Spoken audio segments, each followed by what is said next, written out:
Francis Ngannou is still the UFC heavyweight world champion.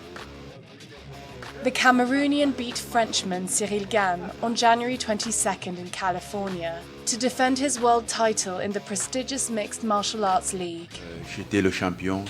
I was the champion, I am the champion, I remain the champion.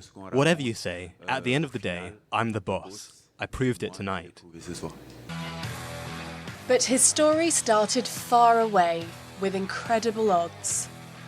Ngannou forever dropped of boxing while growing up in poverty in Cameroon.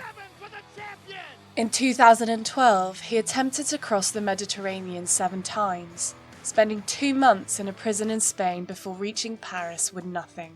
10 years later, he lives in a villa in Los Angeles and earns almost 500,000 euros per fight. His native village of Batier in western Cameroon lives in awe of his extraordinary career. His family says he draws strength from his ancestral land, where he often returns. This is where Francis Ngannou drank water to be stronger, like you see here, to grow 1.95 meters tall. It's because he drank water from this spring that he is 1.95 meters tall and stronger. Like many young people in Cameroon, he worked to pay for school, collecting and loading sand into trucks. The muscles he had when he was 17, it was incredible. And he said himself, I will be world champion. He himself said so, Francis Ngannou. I will be world champion. And that is what happened.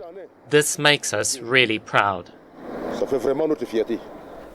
Ngannou built a training centre in his village in 2019. More than that, it gives them a chance to believe in themselves. Since our champion Francis Ngannou did us a favor and opened a club, it gave us a boost. I wanted to get started first and see how I could evolve. Batier eagerly waits for another visit from their idol. Last May, after he first won the title, more than 2,000 people came to welcome him home.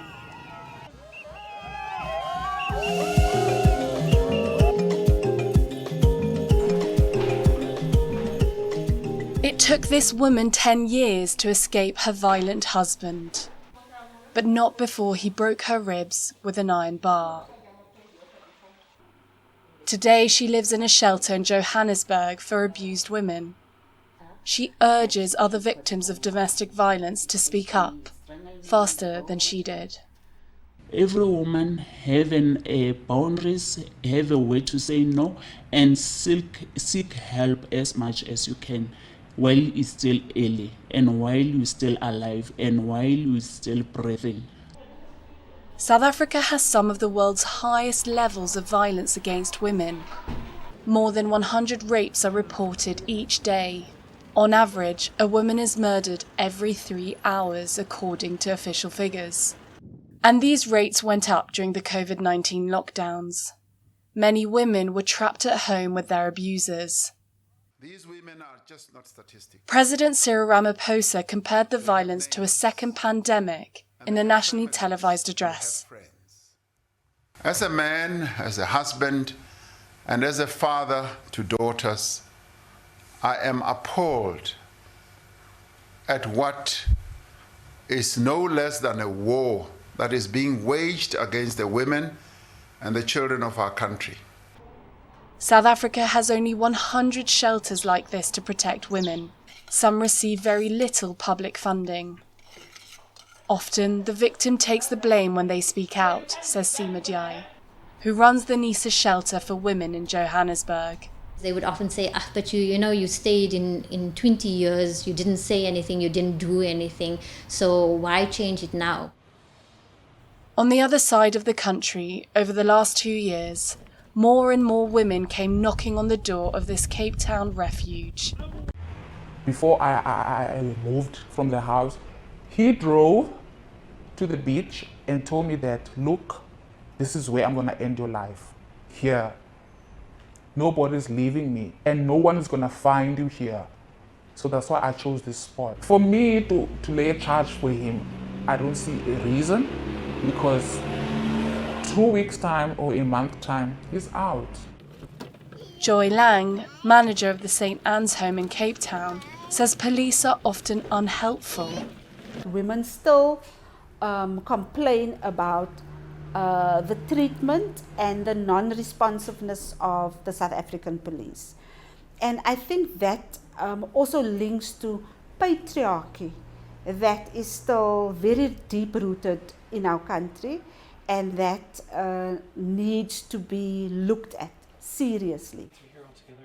In September, the Parliament passed 3 bills to tighten laws on gender-based violence. Activists say it doesn't address the root causes. South African men often grow up without fathers. Abusers often are the survivors of childhood abuse themselves.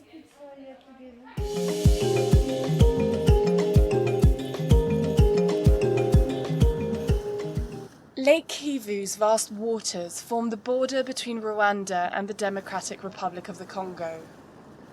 And in the middle lies a power plant that creates electricity from deadly gas. Methane and carbon dioxide have accumulated over thousands of years during volcanic eruptions of Mount Nyiragongo. 2 million lives are at risk if the gas were to escape to the surface. That is why it is called the Killer Lake. Only 2 other such lakes exist in the world, both in Cameroon. The risk with this kind of lake is that we have oversaturation of gas in the water, and that it may trigger what we call a limnic eruption, which will create waves, tsunami at surface and so on. And in the 80s in Cameroon lakes, it killed more than 1,000 people. So we don't want that it happens here.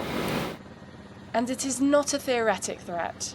Last year, Nyiragongo erupted again, pushing a second wave of lava deep into the earth, under the lake itself. Engineers considered a shutdown of the Kivu Watt power plant, but the firm banks on transforming this risk into an opportunity. So removing this gas, if it's done correctly, may help to reduce the risk of a limnic eruption. And of course, when using this gas, we can also help the country to develop by, for example, producing electricity, then we have 2 chances from one threat. Kivu Watt provides around 30% of Rwanda's annual electricity. Ironically, the operators say it is even green energy.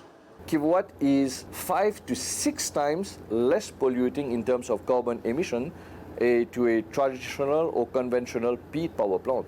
So I would say while we are burning this gas here, even if it is a thermal plant, it's still considered as a clean source of energy. Experts say it will take centuries to deplete the massive underwater reserves, basically a bottomless energy supply. But in parallel, the threat of death. Riverside residents tell of swimmers disappearing in Lake Kivu's depths, suffocated by the gas or pulled under.